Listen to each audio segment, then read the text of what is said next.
Di sebuah tanah yang jauh, terdapat hutan yang luas dan mistis yang dikenal sebagai hutan ajaib. Hutan ini penuh dengan makhluk ajaib, pohon-pohon kuno, dan kehidupan yang berlimpah. Namun keindahan dan ketenangannya terancam oleh penguasa kerajaan terdekat. Mereka mengeksploitasi sumber daya hutan untuk keuntungan mereka sendiri, seperti menebang pohon, menambang, serta membakar hutan. Yang dari semua itu dapat berpengaruh dan mengganggu keseimbangan alam. Di jantung hutan ajaib, hiduplah seorang pemuda bernama Aden. Dia adalah seorang pengembara yang telah memilih dan memutuskan untuk menjalani kehidupan sendiri di dalam hutan. Aden dibesarkan di desa terdekat dan selalu merasakan hubungan yang mendalam dengan alam. Dirinya memiliki kelebihan untuk bisa berkomunikasi dengan hewan, memahami bahasa pepohonan, dan bahkan memanfaatkan energi magis hutan. Pada suatu malam yang menentukan, ketika Aden tertidur di dekat api unggunnya, roh hutan berbicara kepadanya di dalam mimpi. Di dalam mimpi itu, roh hutan ini mengungkapkan tentang sebuah situasi yang mengerikan akan segera terjadi. Roh tersebut mengatakan bahwa akan ada para penguasa yang berencana untuk membersihkan sebagian besar hutan untuk membangun sebuah kota besar mereka. Hutan ajaib ini serta makhluk-makhluknya sedang berada di dalam bahaya besar. Keesokan harinya, pada pagi yang cerah serta sejuk, Aden berjalan menuju ke sebuah sungai. Sungai itu begitu jernih, dengan airnya yang segar serta pepohonan yang hijau dan rimbun. Aden segera membersihkan dirinya di sungai tersebut. Selesai membersihkan diri, Aden pun terduduk dan termenung. Dirinya masih ingat dengan mimpi yang dialaminya tadi malam. Aden pun tahu dan begitu memahami, dan dia juga tahu bahwa itu bukan hanya sekedar mimpi biasa. Dia juga tidak bisa jika hanya berdiam diri saja dan mengabaikan panggilan hutan ini. Dirinya tahu apa yang harus segera dilakukannya. Dia pun memutuskan untuk memulai sebuah pencarian untuk menyelamatkan rumah tercintanya. Dan pencarian itu dimulai dari sebuah perjalanan yang akan membawa dirinya melalui berbagai medan berbahaya. Dan dia juga perlu mengumpulkan sekutu, di mana di dalam jiwa para sekutu tersebut bersedia serta ikhlas berbagi hasratnya untuk melindungi alam. Saat Aden mulai berkelana lebih dalam ke hutan ajaib itu, dirinya bertemu dengan berbagai makhluk ajaib.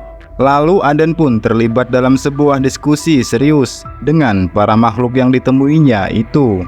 Dia berkeinginan untuk membentuk suatu aliansi dengan roh pohon tua yang bijaksana, rombongan peri hutan yang lucu, dan sekelompok hewan berbicara yang memiliki sebuah alasan sendiri untuk menyelamatkan hutan. Akhirnya, dari sebuah diskusi yang terjadi, semua sepakat dan bertekad untuk berdiri pada barisan paling depan demi melindungi tempat tinggal mereka. Bersama-sama, mereka menyusun rencana untuk menyatukan para penghuni hutan lainnya. Dari dinding bebatuan yang megah hingga roh para hutan misterius. Seruan itu sederhana namun kuat. Lindungi hutan ajaib. Akhirnya, ungkapan para roh hutan yang pernah hadir di dalam mimpi Aden pun terjadi. Para penguasa-penguasa mengerikan itu pun telah menginjakkan kakinya di hutan ajaib itu. Mereka melakukan pemetaan, serta melakukan rancangan-rancangan dari ide mereka, dan mulai menebang pohon serta menggali tanah yang berada di hutan itu.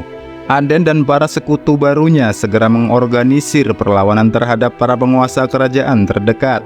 Mereka menggunakan sihir hutan untuk menciptakan sebuah ilusi yang mampu membingungkan para penyusup dan menyesatkan mereka. Mereka juga mencari bantuan para penjaga kuno, makhluk dengan kekuatan besar yang telah mengawasi hutan selama berabad-abad. Dan pertempuran itu pun terjadi.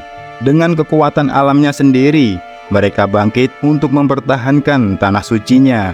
Para penguasa segera menyadari bahwa mereka menghadapi kekuatan yang jauh lebih besar dari yang mereka perkirakan sebelumnya.